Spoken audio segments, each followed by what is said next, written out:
जय हिंद प्यारे बच्चों। आइए आज शुरू करते हैं भारत की भौतिक रचना। आज हम भारत की भौतिक रचना के विषय में पढ़ेंगे।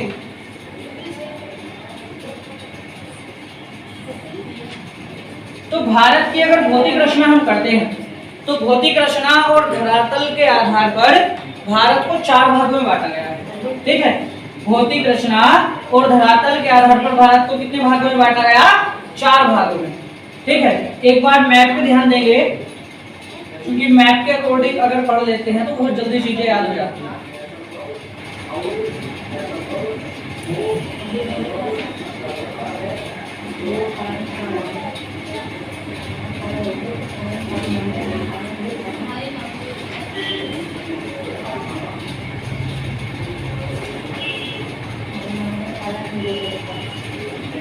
देखो, अगर हम भारत के भौतिक स्वरूप की बात करते हैं यानी कि धरातल के आधार पर भारत को 4 भौतिक रचनाओं में बांटा गया है। ठीक है, यानी कि भारत को 4 अलग अलग खंडों में बांटा गया है। अगर हम बात करते हैं सबसे पहले इसमें क्या होगा आपका भारत का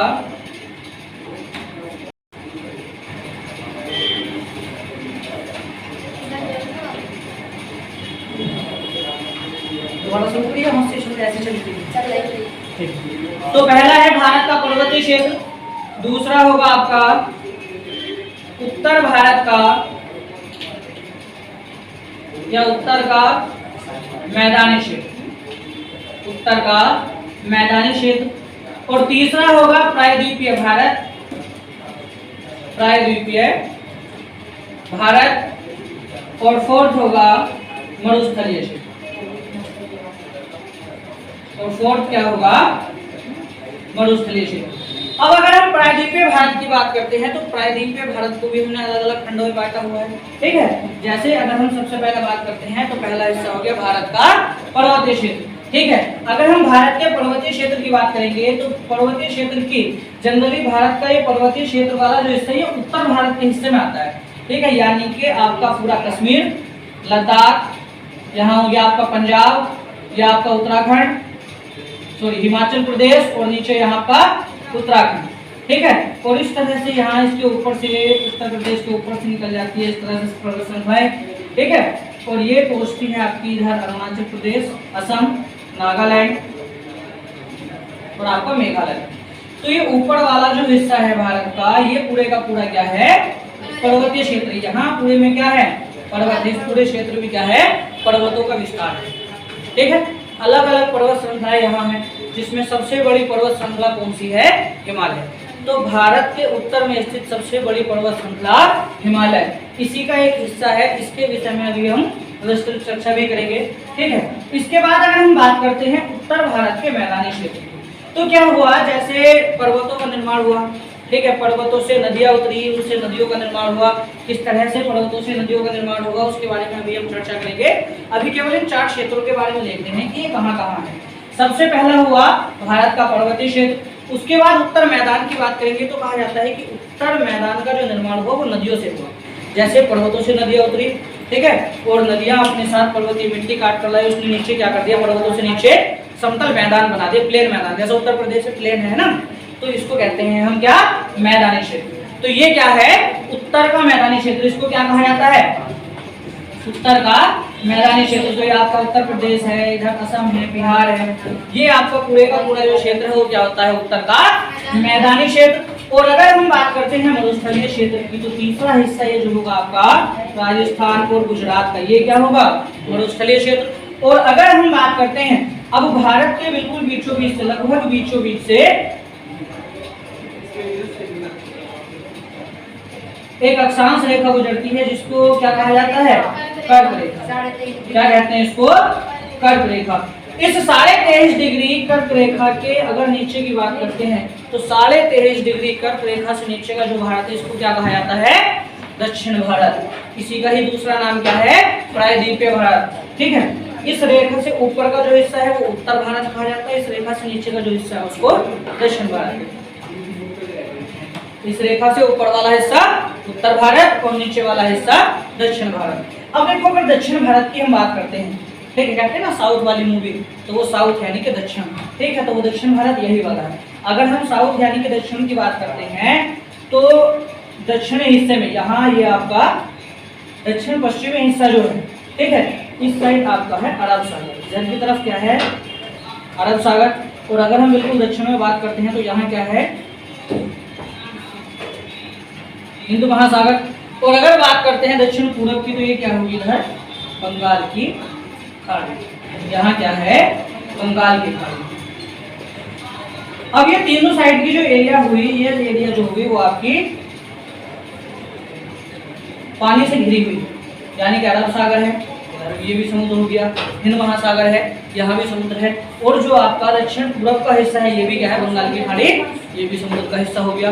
तो यानी कि भारत का जो निचला स्थान है अर्थात दक्षिण भारत है वो तीन ओर से पानी से घिरा हुआ है, और एक ऐसा स्थान जो तीन ओर से पानी से घिरा हुआ होता है उसको क्या कहते हैं प्रायद्वीप, और वो स्थान जो चारों ओर से पानी से घिरा होता है उसको क्या कहते हैं द्वीप। चारों ओर से पानी से घिरे हुए स्थान को क्या कहते हैं द्वीप, और तीन ओर से पानी से घिरे हुए स्थान को क्या कहते हैं प्रायद्वीप। अर्थात ये वाला हिस्सा तीन तरफ से पानी से घिरा हुआ है, इसलिए दक्षिण भारत को क्या कहा जाएगा प्रायद्वीप भारत। तो इसका दूसरा नाम क्या है प्रायद्वीप भारत, अर्थात ये प्रायद्वीप भारत जो है वो क्या है वो दक्षिणी भारत है, ठीक है। इस दक्षिण भारत को ही अन्य किस नाम से जाना जाता है प्रायद्वीप भारत के नाम से। इसके बाद अगर हम बात करेंगे प्रायद्वीप भारत को हम दो अलग खंडों में बांट देते हैं, ठीक है।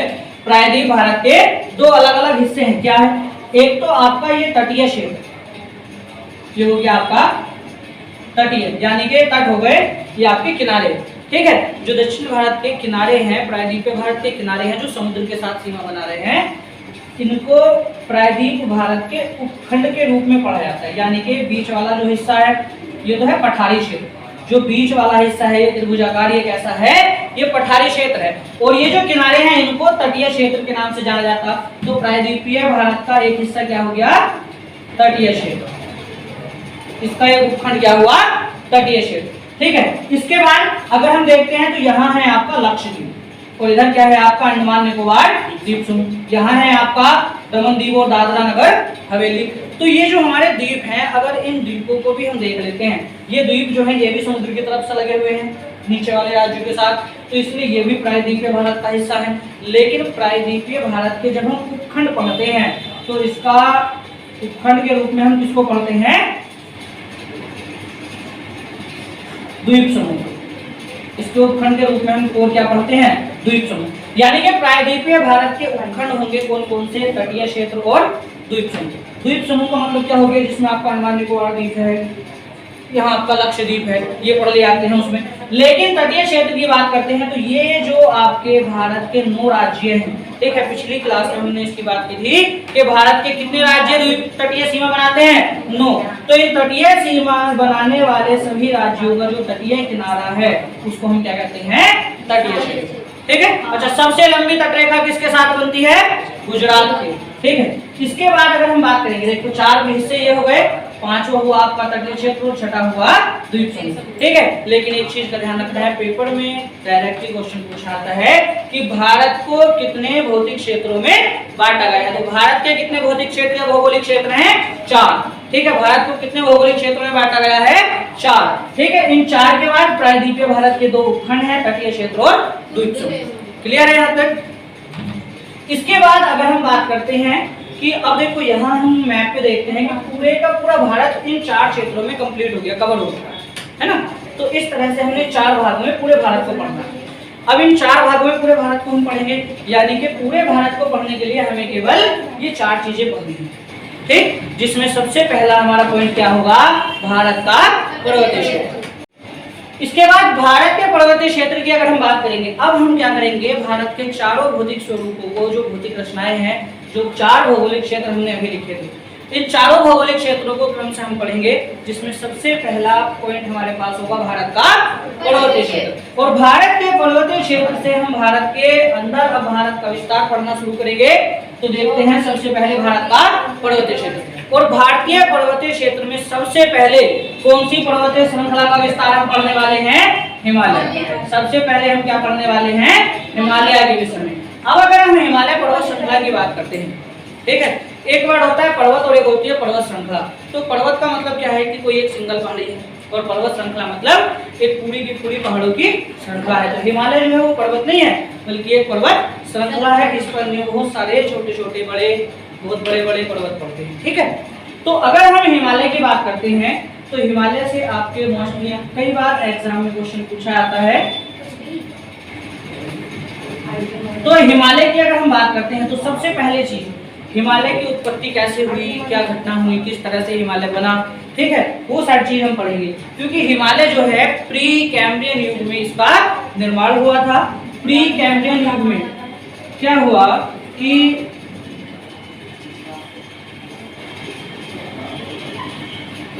प्री कैम्ब्रियन युग से हिमालय की उत्पत्ति का निर्माण कहा जाता है, हिमालय की उत्पत्ति कही जाती है।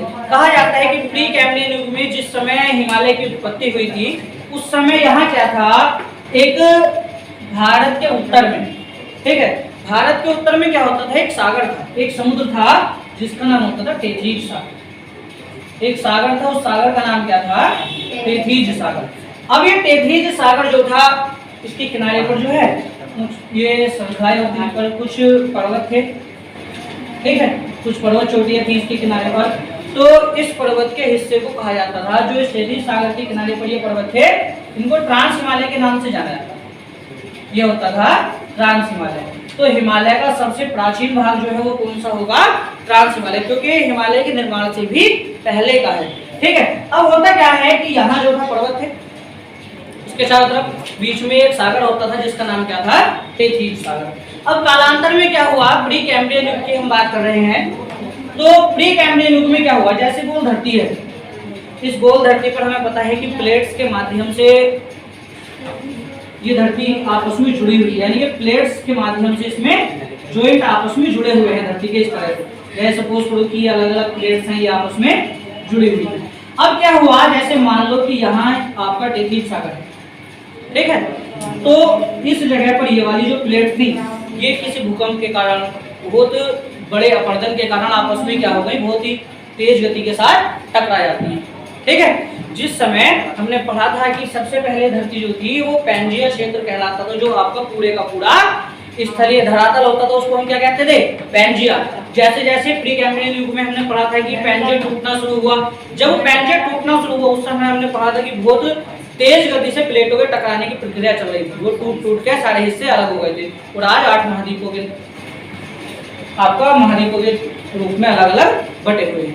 ठीक है, तो अगर हम बात करते हैं यहाँ आपका क्या होता है, ये प्लेट्स आपस में टकराती हैं और प्लेट्स इतनी स्पीड से आपस में टकराती हैं कि उन दोनों के टकराने से, ठीक है, अब जैसे दो चीज है सपोज करो, ठीक है, ये दो मार्कर हैं, ये कोई दो बड़ी बड़ी वस्तुएं जब आपस में टकराएंगी इस तरह से, तो इनके ज्यादा प्रेशर की वजह से इस तरह से खड़ी हो जाती है। या फिर क्या होगा, इनमें एक चीज जो कमजोर होगी वो विखंडन की वजह से टूट जाएगी। लेकिन अगर ये दोनों बहुत ही पावरफुल, बहुत ज्यादा पावर वाली चीजें हैं तो आपस में टकराने के बाद क्या होगा, इस तरह से टकरा के और यूं करके खड़ी हो जाएंगी इस तरह से। ठीक है, तो वही के उस समय हुई है, धरती जो है बहुत कठोर चट्टानों से बनी हुई है ना, तो वे कठोर चट्टानें जब आपस में टकराती हैं किसी बड़े भूकंप के कारण, तो वे क्या होता है, वो इस तरह से टकराने के बाद जहां ये आपका समुद्र था, ये प्लेट सीधी खड़ी हो जाती है इस तरह से। ठीक है, और इसी तरह से उसी विखंडन की प्रक्रिया के स्वरूप उसी समय पर टेथीज सागर के स्थान पर एक पर्वत श्रृंखला का निर्माण हुआ, एक स्थलाकृति बन गई इस तरह से, बलन स्थलाकृति, जो आपकी पर्वत के आकार की बन गई बाद में। ठीक है, इस तरह से वे चट्टानें टूट टूट कर इस तरह से आपस में खड़ी हो जाती है जिस समय उनमें आपस में टकराव हुआ। ठीक है, उसके बाद क्या हुआ, अधिक ऊंचाई की वजह से, अब ऊंचाई पर जाने पर क्या होता है, टेम्परेचर कम होता है। प्रत्येक 165 किलोमीटर जाने पर 5 डिग्री टेम्परेचर गिर जाता है। ठीक है, अब इनकी जो ऊंचाई थी वो लगभग औसत ऊंचाई की अगर बात करते हैं तो 6000 से 6500 मीटर थी। ठीक है, तो इस तरह से जब अधिक ऊंचाई पर होने की वजह से इनकी चोटियों पर टेम्परेचर क्या हुआ, बहुत ठंडा हो गया, बहुत कम हो गया। ठीक है, टेम्परेचर की कमी की वजह से टेम्परेचर कम होगा, टेम्परेचर जो होगा बहुत ज्यादा कम हो तो क्या होगा, बर्फ पड़ेगी, और बर्फ पड़ने की वजह से क्या हुआ कि वो बर्फ इनकी पहाड़ियों की चोटियों पर चल गई इस तरह से। ठीक है, और धीरे धीरे बर्फ पड़ती रही और हिमालय अपना स्वरूप बदलता चला गया। ठीक है, अब उस स्वरूप के बदलने के बाद क्या होता है, जहां आपका टेथीज सागर होता था एक समय पर, उस सागर की जगह किसका निर्माण हुआ, हिमालय का। उस सागर की जगह किसका, क्या चीज निर्मित हो जाती है, एक पर्वत श्रृंखला निर्मित हो जाती है जिसका नाम क्या होगा आपका हिमालय। अब हिमालय की हम बात कर रहे थे तो सबसे पहला हिस्सा हिमालय का कौन सा हुआ? ट्रांस हिमालय। हिमालय का सबसे प्राचीन भाग क्या होगा? ट्रांस हिमालय। अब इसके बाद जब आपका टेथीज सागर समाप्त हो जाता है और उसकी जगह किसका निर्माण होता है? नई पर्वत श्रृंखला का। ये नए पर्वत बनते हैं। तो ये नए पर्वत जो है आपके 3 प्रकार के होंगे। ये जो नए पर्वत है ये 3 अलग अलग प्रकार के पर्वत बनते हैं। इन पर्वतों को 3 अलग अलग प्रकार के पर्वतों की संख्या दी जाती है जिसमें क्या होगा आपका? अब देखो हिमालय का सबसे पहला हिस्सा और सबसे प्राचीन हिस्सा ट्रांस हिमालय। अब इस विखंडन के बाद जो हिमालय का निर्माण होता है वो हिमालय 3 हिस्सों में बट गया। ठीक है, सबसे पहला जो था वो था आपका बृहद हिमालय। सबसे पहला जो था वो था आपका बृहद हिमालय। दूसरा जो था आपका वो क्या होगा? मध्य हिमालय। दूसरा क्या है? मध्य हिमालय। और तीसरा क्या है? लघु हिमालय। तीसरा क्या है? लघु हिमालय। तीसरा आपका लघु हिमालय। ठीक है, अगर हम बात करते हैं बृहद हिमालय की तो बृहद हिमालय को और किस नाम से जाना जाता है? कश्मीर हिमालय के नाम से। बृहद हिमालय को और किस नाम से जाना जाता है? कश्मीर हिमालय। मध्य हिमालय को और किस नाम से जाना जाता है? हिमाचल हिमालय। और लघु हिमालय को और किस नाम से जाना जाता है? शिवालिक हिमालय।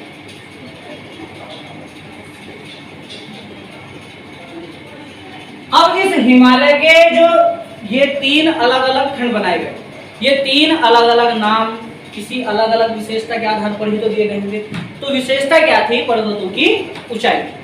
ठीक है, वो विशेषता क्या थी? पर्वतों की ऊंचाई। तो पर्वतों की ऊंचाई के आधार पर हमने क्या कर दिया? इस हिमालय को, जो नवीन हिमालय बना था, उस नवीन हिमालय को 3 हिस्सों में बांट दिया। सबसे पहला हमारा क्या हुआ? बृहद हिमालय। दूसरा क्या हुआ? मध्य हिमालय। तीसरा क्या हुआ? लघु हिमालय या शिवालिक हिमालय। ठीक, अब अगर हम बात कर रहे हैं कि ये 3 हिस्से जो है वो हमारे ऊंचाई के आधार पर बटे, लेकिन हिमालय को नदियों के आधार पर भी बांटा गया है। ठीक है, हिमालय को अगर नदियों के आधार पर बांटते हैं तो नदियों के आधार पर हिमालय को कितने भागों में बांटा गया? 4 भागों में। ठीक है, नदियों के आधार पर हिमालय को कितने भागों में बांटा गया? 4 भागों में। ठीक, उसकी अभी हम वे 4 भाग नदी के आधार पर किस तरह से बने वो एक बार मैप पे देखेंगे। पहले अभी इसको समझ लेते हैं।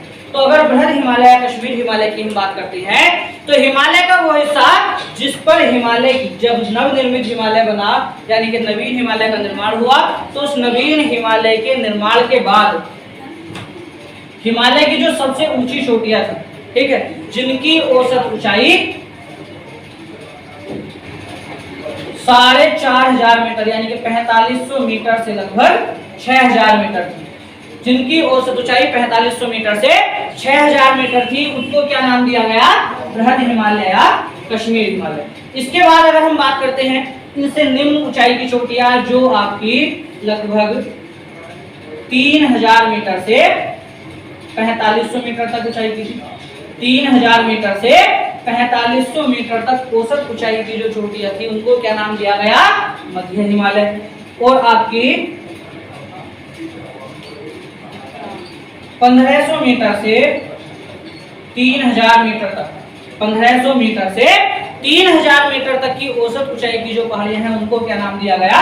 लघु हिमालय। ठीक है, उसको क्या नाम दिया गया? लघु हिमालय या शिवालिक हिमालय।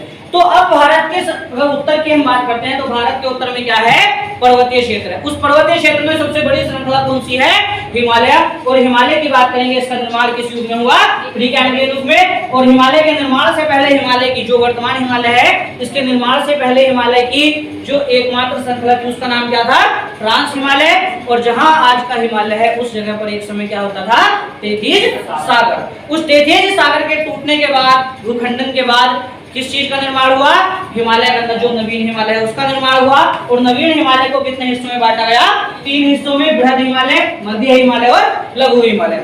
बृहद हिमालय हिमालय की सबसे ऊंची चोटी है जो 4500 मीटर से 6000 मीटर तक औसत ऊंचाई की है। और जिनकी औसत ऊंचाई 3000 मीटर से 4500 मीटर होगी वो आपकी मध्य हिमालय। और जिनकी औसत ऊंचाई 1500 मीटर से 3000 मीटर होगी वो आपकी लघु हिमालय। अब अगर हम बात करते हैं विभिन्न स्थानों की, ठीक है, जैसे हम बात करते हैं कश्मीर की बात करते हैं। जम्मू की बात करते हैं, श्रीनगर की बात करते हैं, या फिर लद्दाख या लेह की बात करते हैं, तो ये सारे के सारे जो क्षेत्र हैं, जैसे हमारा किसकी हम बात कर रहे हैं, कश्मीर, कश्मीर है, जम्मू है, और आपका लेह है, लद्दाख है,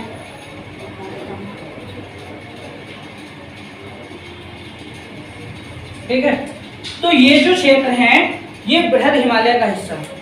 अब क्या है कि बृहद हिमालय जो है, हिमालय का वो हिस्सा है जहां लगभग औसत पूरे वर्ष बर्फबारी होती है, ठीक है। अब पूरे वर्ष चूंकि बर्फबारी होती है, तो पूरे वर्ष बर्फबारी के कारण वहां क्या होता है, जीवन संभव नहीं है, वहां फसल नहीं होती, खेती नहीं होती, वहां मनुष्य इसी कारण से निवास नहीं करता। जब मनुष्य निवास नहीं करता तो वहां कोई भी किसी प्रकार की सामाजिक या राजनीतिक प्रगति नहीं है, सामाजिक राजनीतिक आर्थिक कोई भी प्रगति वहां नहीं होती है।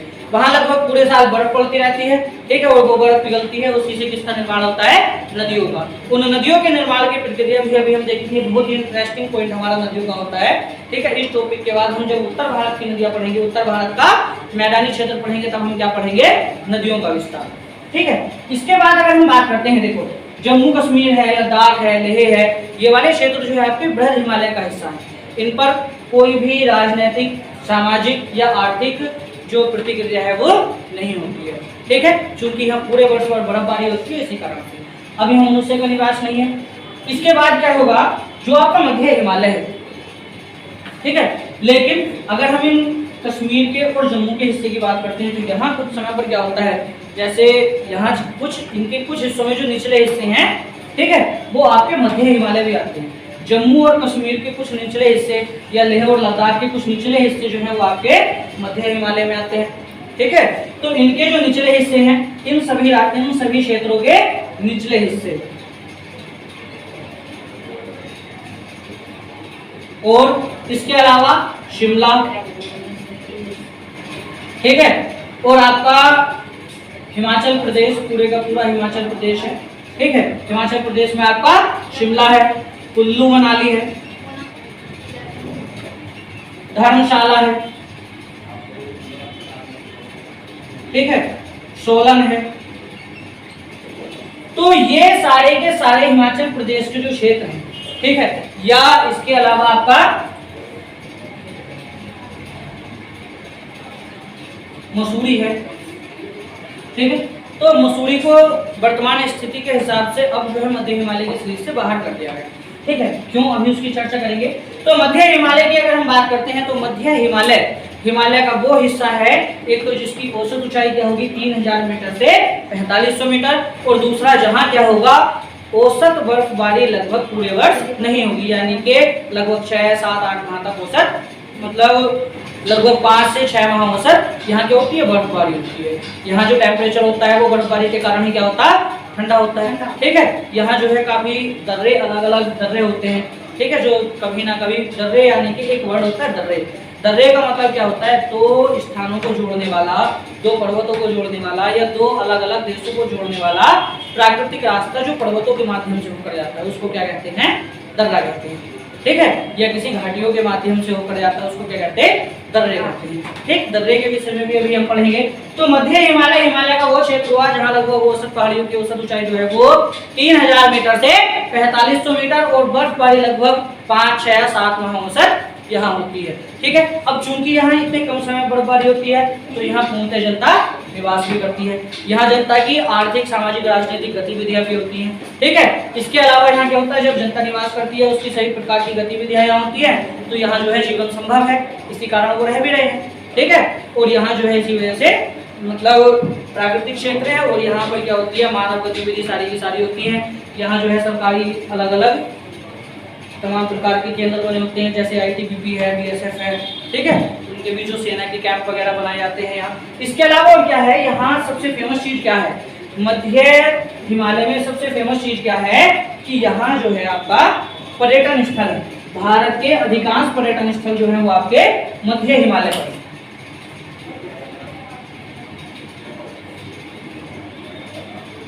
ठीक है, क्योंकि यहाँ जो है एक तो बर्फबारी की वजह से यहाँ जो टेम्परेचर होता है, यहाँ जो वायुमंडल होता है वो बहुत ही नर्म होता है, यानी कि बहुत ही देखने में बहुत अच्छा लगता है। ठीक है, और अलग अलग पर्यटन स्थल जो पहाड़ों की पर्वतों की चोटियों पर हैं, ठीक है, वो बर्फबारी के कारण या अपने टेम्परेचर के कारण जो है बहुत जाने जाते हैं। ठीक, और अधिकांश हमें पता है कि भारत के जो पर्यटन स्थल है, बड़े बड़े मंदिर हैं, वो भी पर्वतों पर है ना। पहले देखा होगा कि जो भी देवी देवता थे उनका अधिकांश निवास जो होता था वो पर्वतों पे होता था, पुरानी कथाओं के हिसाब से अगर हम देखते हैं या ग्रंथों के हिसाब से देखते हैं तो। ठीक है, और जहाँ पहले देवी देवता निवास करते थे वो सभी की जगह आज मंदिर बने हुए हैं वो। ठीक है, तो अधिकांश पर्वत चोटियों पर जो है मंदिरों की वजह से वो विशेष रूप से जाने जाते हैं। ठीक, बड़े बड़े मंदिर जो है वो पर्वतों पर हैं। तो अधिकांश भारत के जो पर्यटन स्थल हैं, ठीक है, भारत के अधिकांश पर्यटन स्थल जो है वो आपके मध्य हिमालय पर है, इसलिए यहाँ क्या है, ये हिमालय का सबसे विशिष्ट स्थान माना जाता है। ठीक है, भारत की आर्थिक स्थिति की ओर से। ठीक है, भारत के तमाम पर्यटन स्थल यहाँ हैं, जैसे आपका शिमला है ना, या आपका कश्मीर है, श्रीनगर है, इनके जो निचले हिस्से हैं जहाँ जनता निवास करती है। ठीक है, लेह लद्दाख है, इनके जो निचले हिस्से हैं जहाँ जनता निवास करती है, जहाँ पर्यटन स्थल है, तो वो आपके मध्य हिमालय की श्रेणी में आते हैं। इसके अलावा हिमाचल प्रदेश का शिमला है, सोलन है, धर्मशाला है, ठीक है, कुल्लू मनाली है, तो ये क्षेत्र भी किसके अंतर्गत आते हैं, आपके मध्य हिमालय के। इसके अलावा बात करते हैं लघु हिमालय, शिवालिक हिमालय की, तो लघु हिमालय या शिवालिक हिमालय हिमालय की वे पहाड़ियां हैं जिनकी औसत ऊंचाई लगभग 1500 मीटर से 3000 मीटर तक होगी। ठीक है, इनकी औसत ऊंचाई जो होगी लगभग 1500 मीटर से 3000 मीटर तक होगी। अब 1500 मीटर से 3000 मीटर तक इनकी औसत ऊंचाई होती है। यहाँ जो है कभी भी जल्दी से बर्फबारी नहीं होती है। ठीक है, क्योंकि इनकी जो औसत ऊंचाई है वो इतनी अधिक नहीं है, लेकिन फिर भी इनका टेम्परेचर जो है वो समतल मैदान की अपेक्षा थोड़ा कम होता है ऊंचाई की वजह से। ठीक है, तो यहाँ क्या होगा, बर्फबारी तो यहाँ होती नहीं है। अब मध्य हिमालय और बृहद हिमालय पर बर्फबारी हो रही थी, वहाँ जो है चोटियों पर जो पर्वत श्रृंखलाएं हैं उनकी या पर्वत हैं उनकी चोटियों पर बर्फ जमा हुआ है, तो वो पिघलने के बाद किसका रूप ले लेता है, नदियों का। वे नदियां जब नीचे उतरती हैं तो हिमालय के कौन से हिस्से से होकर उतरती हैं, लघु हिमालय से। ठीक है, वो लघु हिमालय से होकर नीचे उतरती हैं। अब इनकी विशेषता क्या है, ये आपके मैदानी क्षेत्र के पास वाले हिस्से हैं। जो उत्तर भारत का मैदानी क्षेत्र होता है ना, उस मैदानी क्षेत्र से ऊपर जो छोटी छोटी पर्वत श्रृंखलाएं होती हैं, जैसे आपका कोटद्वार है, हरिद्वार है, देहरादून है, ठीक है, और मसूरी का निचला हिस्सा है जो देहरादून से जस्ट ऊपर स्टार्ट होता है, वो पूरे का पूरा जो है लघु हिमालय। ठीक, तो यहाँ जो है आपका, अब इसमें दो चीजें होती हैं। ठीक है, जो आपका शिवालिक हिमालय है, इस शिवालिक हिमालय के दो हिस्से हैं। ठीक, इस शिवालिक हिमालय के दो खंड हैं। एक तो है आपका शिवालिक हिमालय, मतलब क्या है, वो खंड बने किस आधार पर है, ये बने हैं घाटियों के आधार पर। ठीक, जैसा शिवालिक हिमालय है, अब जैसे आपका ये पर्वत है, ये आपका शिवालिक है, इससे ऊंची चोटियां होगी मध्य हिमालय की, और इससे भी ऊंची चोटी किसकी हो गई, बृहद हिमालय की। जैसे हिमालय है उसके तीन हिस्से हो गए, सबसे ऊंची चोटियां बृहद हिमालय, उससे छोटी वाली चोटियां मध्य हिमालय, और सबसे छोटी वाली चोटियां लघु हिमालय, शिवालिक हिमालय। इसके बाद जो है वो आपका मैदानी क्षेत्र शुरू हो जाता है, प्लेन, समतल मैदान। ठीक, तो इसका निर्माण कैसे हुआ समतल मैदान का, शिवालिक हिमालय की उसमें क्या भूमिका है, उसकी अभी हम चर्चा करेंगे। पहले हम देखते हैं कि हमने शिवालिक हिमालय, लघु हिमालय को दो भागों में बांटा हुआ है। ठीक है, घाटियों के आधार पर। किस तरह से, तो शिवालिक हिमालय के पूरब और दक्षिण में, शिवालिक हिमालय के पूरब और दक्षिण में खुलने वाली घाटियों को हम क्या कहते हैं, इसको हम कहते हैं द्वार। शिवालिक हिमालय के पूरब और दक्षिण में खुलने वाली घाटियों को क्या कहते हैं, द्वार। जैसे हम बात करते हैं पूरब की तरफ खुलने वाली घाटी आपकी कोटद्वार, ठीक है, वो हिमालय के पूरब में है। लेकिन हरिद्वार की बात करेंगे तो वो हिमालय के दक्षिण में आ गया।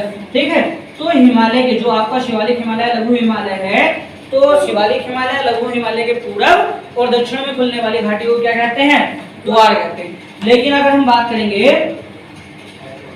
पश्चिम और उत्तर की तरफ खुलने वाली घाटियों को, शिवालिक हिमालय के पश्चिम और उत्तर की तरफ खुलने वाली घाटियों को क्या कहा जाता है, दून। शिवालिक हिमालय के पश्चिम और उत्तर की तरफ खुलने वाली घाटियों को क्या कहा जाता है, दून। जैसे देहरादून, इसमें आता है आपका देहरादून, कोटली दून, पाटली दून, ठीक है। तो देहरादून, कोटलीदून, पाटलीदून ये अलग अलग शहर हैं। ये क्या है आपके शिवालिक हिमालय के पश्चिम या उत्तर की ओर खुली हुई घाटियां। ठीक, तो शिवालिक हिमालय के उत्तर या पश्चिम की तरफ खुलने वाली घाटियों को क्या कहा जाता है? दून। जबकि पूरब और दक्षिण की तरफ खुलने वाली घाटियों को क्या कहा जाता है? द्वार। ठीक, तो धरातल की स्थिति के आधार पर तो हिमालय को हमने इन 3 भागों में बांट दिया। ठीक है, जबकि हिमालय के कुल कितने भाग हैं? 4। पहला है आपका ट्रांस हिमालय, दूसरा आपका बृहद हिमालय, तीसरा मध्य हिमालय और फोर्थ आपका लघु हिमालय। ठीक, अब हम देखते हैं कि नदियों के आधार पर हिमालय को हमने किस प्रकार से बांटा। तो नदियों के आधार पर अगर हिमालय के विभाजन की हम बात करेंगे तो चूंकि नदियों के विषय में अभी जब उत्तर भारत का मैदानी क्षेत्र हम पढ़ेंगे तब नदियों की उत्पत्ति हम देखेंगे, नदी किस तरह से निकली, कहां से कहां जाकर गिरती हैं, सभी नदियों का विस्तृत वर्णन हम उस समय पढ़ेंगे। अभी केवल हमें यहाँ देखना है कि हिमालय का विभाजन नदियों के आधार पर किस तरह से किया गया। तो अगर हम देखते हैं यहाँ आपका सबसे पहले सिंधु नदी, तो सिंधु नदी जो है आपके तिब्बत में मानसरोवर झील के निकट सिंधी खंबन या सानोफा ग्लेशियर से निकलती है। इसका विस्तृत वर्णन हम नदियों में देखेंगे। तो अभी हम यहाँ देखते हैं कि भारत में सर्वप्रथम आपकी सिंधु नदी जो प्रवेश करेगी वो कहाँ करेगी? आपकी लेह में। और भारत में सर्वप्रथम सिंधु नदी लेह में प्रवेश करती है और यहाँ लेह से ही आपका या सिंधु नदी से ही जो है आपकी सबसे पहले हिमालय का सबसे पहला भाग, सबसे पहला खंड बनता है जिसको हम क्या कहते हैं? पंजाब हिमालय। ठीक है, और ये जो है आपका सिंधु से लेकर सतलज तक, सिंधु से सतलज तक, सतलज जो है वो भी आपकी राक्षस ताल झील तिब्बत से निकलती है। ठीक, तो यहाँ आपका सिंधु से सतलज तक, सिंधु नदी से सतलज नदी तक का जो खंड है इसको हम किस नाम से जानते हैं? पंजाब हिमालय। इसको हम क्या कहते हैं? पंजाब हिमालय। तो सिंधु से सतलज नदी के बीच का जो क्षेत्र है हिमालय का उसको क्या कहते हैं? पंजाब हिमालय। इसके बाद अगर हम यहाँ से आगे बात करते हैं, यहाँ से आगे हम चर्चा करते हैं पंजाब में आपका ये हो गया सतलज नदी, सतलज से काली नदी तक। तो सतलज से काली नदी तक का जो हिमालय का हिस्सा उसको क्या कहेंगे?